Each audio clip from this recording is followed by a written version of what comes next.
All right, so welcome to another deep dive, everybody. Today we're going to be looking at IKEA, specifically their journey in India, and focusing on their latest move, going into online delivery in the Delhi-NCR region.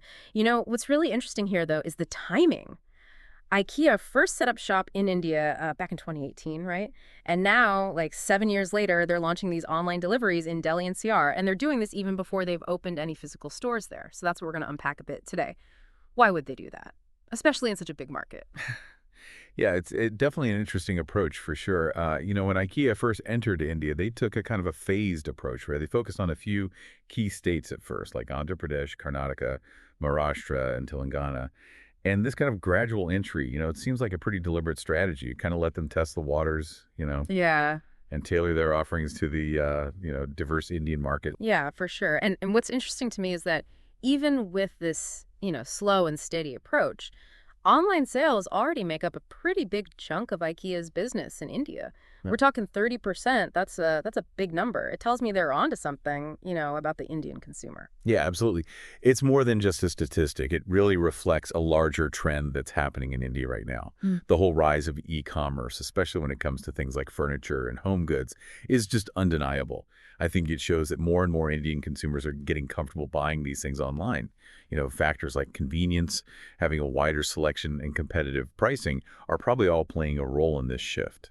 Yeah, that makes sense. So it seems like IKEA is really recognizing this shift and kind of capitalizing on it, Mhm. especially in a market like Delhi NCR, which is so bustling. But I'm curious, why go online first in this region? It's so densely populated with a vibrant economy and a growing middle class. Wouldn't it make more sense to just establish a physical presence first and go from there? Hmm. Yeah, it's a good question to think about. Launching online deliveries before opening physical stores could be serving a few different purposes. For one, it lets IKEA test the waters, see what the demand is really like, and they can fine-tune their operations before investing a ton in actual brick-and-mortar locations. Plus, it lets them get their brand out there, build awareness, and capture some of the online market share early on. Basically, they're getting a head start in a region that's known for being pretty digitally savvy. Right. Yeah, almost like they're establishing their digital footprint before they actually stamp their physical presence in the region. And, speaking of that, have you thought about how they're handling the logistics side of things, delivering furniture, especially, those iconic flat pack things across Delhi NCR can't be easy. Oh, absolutely not. It's a huge undertaking. And that's where their partnership with Rhenus Logistics comes in. Rhenus, they're a German logistics company, pretty big. They're bringing their expertise and their infrastructure to the table. Yeah. And it's really helping IKEA navigate all the tricky parts of warehouse management and deliveries. And it's this huge and complex region. Yeah, so they're basically teaming up with a partner who already knows how things work there. That partnership could be key for them, to overcome those logistical hurdles and make sure those deliveries are smooth. It seems like they're realizing that to really make it in the Indian market, you need to be strategic, not just in your approach, but also in picking the right people to work with. Yeah, exactly. Trying to figure out India's logistical landscape could be a nightmare, with all the unique infrastructure challenges and regulations. Reynes probably has a ton of experience dealing with all of that. It really emphasizes how important collaboration is and how much local expertise matters for these big global companies trying to break into new markets. For sure. And all of this is happening before they've even opened their massive physical stores in Gurugram and Noida. Speaking of which, have you heard about how big these new locations are going to be?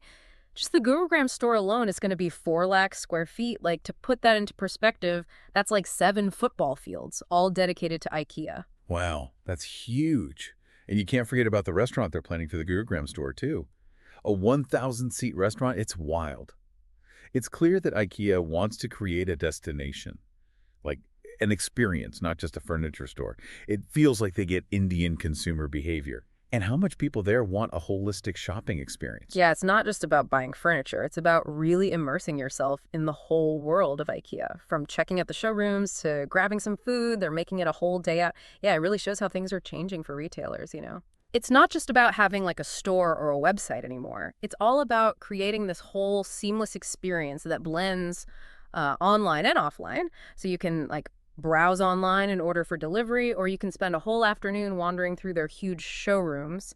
It's about giving choices to the Indian consumer.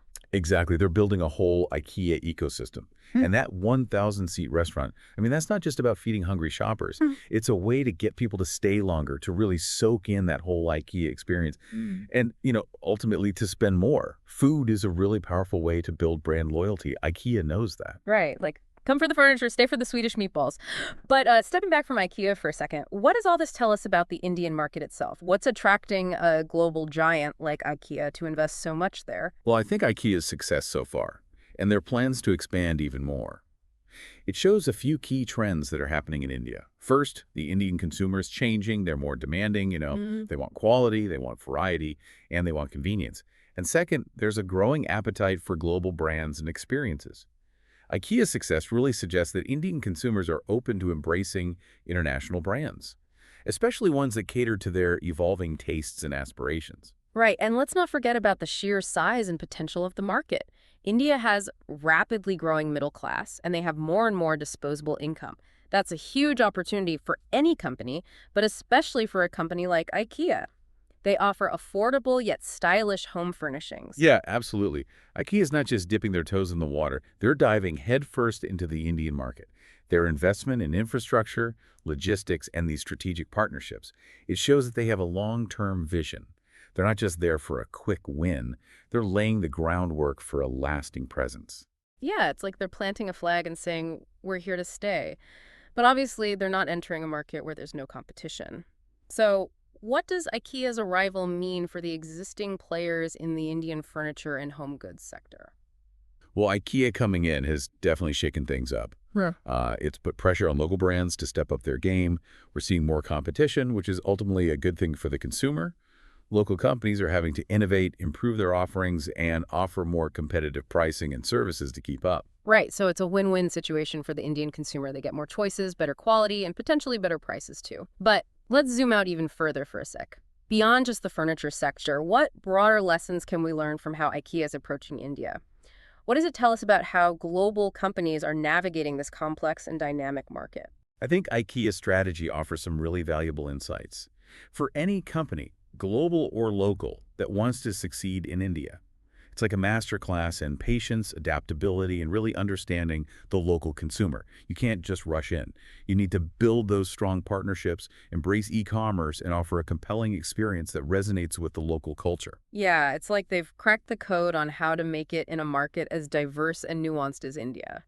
And it's not just about copying what worked in other places. It's about getting the specific needs and desires of the Indian consumer and then tailoring your approach to that. Exactly. And it's important to remember that India is not just one big homogeneous market. There are so many regional differences in preferences, taste, and spending power.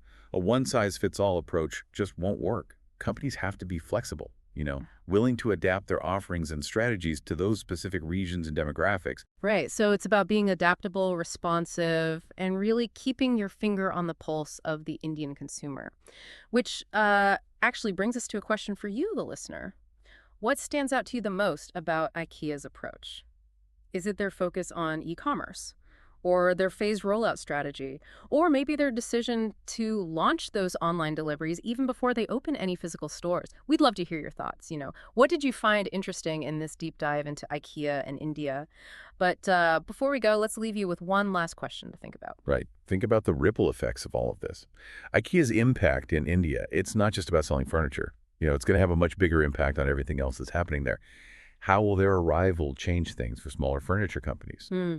or local artisans, the people who make things by hand, and even just how people think about decorating their homes in general? It's true. Will IKEA being there lead to more innovation and competition? Will it mean more choices for people in India? Or maybe even change how they approach the whole idea of like designing and furnishing their homes? Could it even change how local artisans make and sell their stuff? Yeah, those are really interesting questions to consider. As we watch how a dynamic market like India evolves, Yeah. IKEA coming in, it's not just a business story, it's a cultural shift. and it's going to have these huge, far-reaching consequences. Right. And that, everyone, brings us to the end of our deep dive into IKEA's journey in India. We've looked at their strategic decisions from how they first entered the market to embracing e-commerce, and we've talked about the bigger impact they're having on India as a whole.